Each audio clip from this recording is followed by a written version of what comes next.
Hey folks, Drevo is a name that in 2020 should be familiar to you if you're a PC gamer.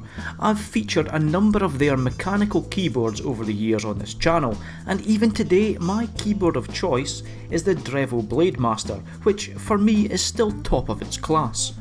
Now though, they've taken a stab at the other side of desktop peripherals with this, the Falcon RGB mouse.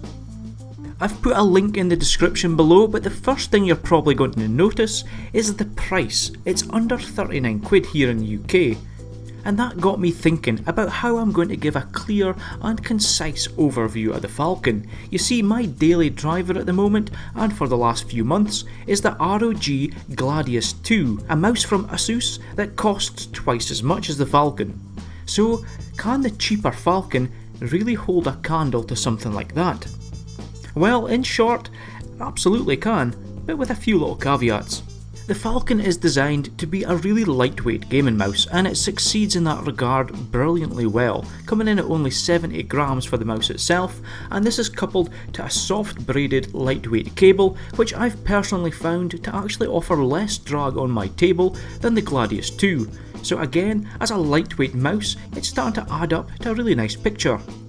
And after using the mouse for both work and gaming over the space of a couple of weeks, I can report no wrist pain, no fatigue, and it's been a really comfortable experience, a testament to a nicely designed mouse. On the topic of the design, I really like the honeycombed aesthetic, letting just the right amount of RGB seep through. It's nice, and it's something a little bit different from other mice I've tested, and while I do love the underside glow on the Gladius II, it's not something that I'd be willing to pay an extra 40 quid for. So the Falcon gets points on the board at this early stage for looks, for the feel, and for the general build quality, but you're probably thinking that, like a lot of cheaper mice out there, things are going to start to fall apart a little once we dive inside. Well, actually, this is the Falcon's ace in the hole. My old Xtrify M1, which I used for years, or for example my chuck in the laptop bag ROG Sika mouse, came with a Pixart 3310 sensor, and for general use it was really good. The Gladius II then turned things up a bit for me with a Pixart 3360 sensor, a 12K DPI, 50G acceleration capable and 250 IPS rated sensor. It was honestly night and day compared to the M1. The Falcon though? Well, this bumps it up even further, surpassing the 3360 sensor in the Gladius II by utilising a Pixart 3389 optical sensor, which can be controlled by a dedicated DPI button up top. We still get 50G acceleration rating like the ROG, but a bump up in DPI to 16,000 and being able to keep up with high speed movements of up to 400 inches per second compared to the ROG's 250. And I must say, using it, I like it a lot. I mean, probably my favourite thing about the Falcon as a package is just how focused it is, and I appreciate that fact. The only drawback I can see compared to my Gladius II is the lack of a sniper button. And I guess if you're a fan of handed mice, then the symmetrical design might be something that puts you off, but really, that's it. It feels robust, it's got an awesome little sensor on board, it performs great in high-paced online FPS games, and looks really nice too while being so lightweight.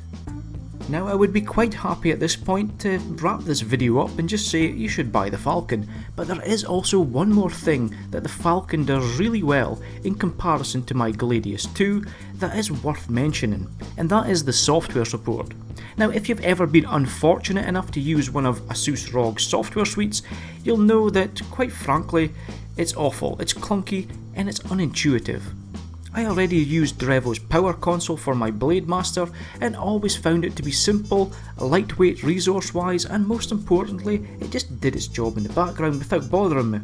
Updating firmware was as simple as a few clicks, and it offered simple control of every aspect of the peripheral. After plugging in the Falcon and restarting my machine, it was automatically recognised and I had full control over the RGB functionality and the sensor settings, and within a couple of minutes everything was set up exactly how I wanted, exactly how peripheral software should be handled. And with that, I think I'll leave it there. I was genuinely surprised at how good and complete a package the Falcon is, but really at this stage I probably shouldn't be. I mean, every single Drevo product I've taken a look at has been spot on, and there's always been at least one or two really good features for the price, and the Falcon is keeping that streak going. If you want a really good symmetrical mouse for under 40 quid, then look no further than the Falcon. As always though, thanks for tuning in and watching this video. Remember to use those thumbs and let me know what you think of the mouse. And click that subscribe button and the little bell notification icon to be notified of more videos coming up in the future. But for now, I'll just say take care, and I'll see you in the comment section down below, and in the next video.